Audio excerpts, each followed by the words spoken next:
ಆದ್ರೆ ನಮ್ಮ ದೇಶದಲ್ಲಿ ಈ ಕೋಮಾವಾದಿ ಪಕ್ಷಗಳು ಏನ್ ಮಾಡ್ತಾರೆ ಅಂತ ಹೇಳಿದ್ರೆ ಬರೀ ಜಾತಿ ತಂದಿರ್ತಾರೆ. ಆ ಜಾತಿ ತರೋದ್ರಿಂದ ನಮ್ಮ ದೇಶ ಇವತ್ತು ಹಿಂದುಳಿದಿದೆ. ಸರ್, ನಾನು ಪಬ್ಲಿಕ್ ಆಗಿ ನಾನು ಒಂದು ರಿಕ್ವೆಸ್ಟ್ ಮಾಡ್ಕೊಳ್ತೀನಿ. ಏನು ಕೋಮಾವಧಿ ಪಕ್ಷ ಇದೆ, ಏನು ಹಿಂದುತ್ವ ಅಂತಾರೆ, ಏನು ಜಾತಿ ತರ್ತಾರೆ, ಅವ್ರಿಗೊಂದು ಸಿಂಪಲ್ ಕ್ವಶನ್ ಸರ್.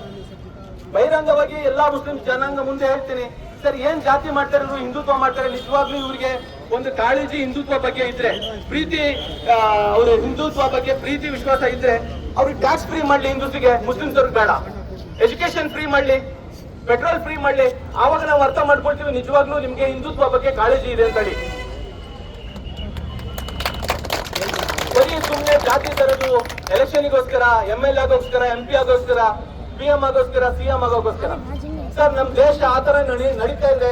ಶ್ರೀಲಂಕಾದಲ್ಲಿ ಏನಾಯ್ತು, ಇದೇ ಜಾತಿ ಇದೇ ಹಿಂದುತ್ವ ತಂದಿದ್ದಕ್ಕೆ ಇವತ್ತು ದಿವಾಳಿ ಆಗೋಯ್ತು ಶ್ರೀಲಂಕಾ. ಇದೇ ಮುಂದಿನ ದಿನಗಳಲ್ಲಿ ನಮ್ ದೇಶನೂ ದಿವಾಳಿ ಆಗಲ್ಲ ಅಂತ ಏನು ಗ್ಯಾರಂಟಿ ಇಲ್ಲ. ಖಂಡಿತ ದೇವಳೆ ಹಾಗೆ ಆಗತ್ತೆ. ಆವಾಗ ಜನಗಳು ಶ್ರೀಲಂಕಾದಲ್ಲಿ ಹೆಂಗೆ ಪ್ರೆಸಿಡೆಂಟ್ಗೆ, ಅಲ್ಲಿನ MP MLA ಗಳಿಗೆಲ್ಲ ಓದಿಸಿದ್ರು ದೇಶ ಬಿಟ್ಟು, ಇದೇ ನಮ್ ದೇಶ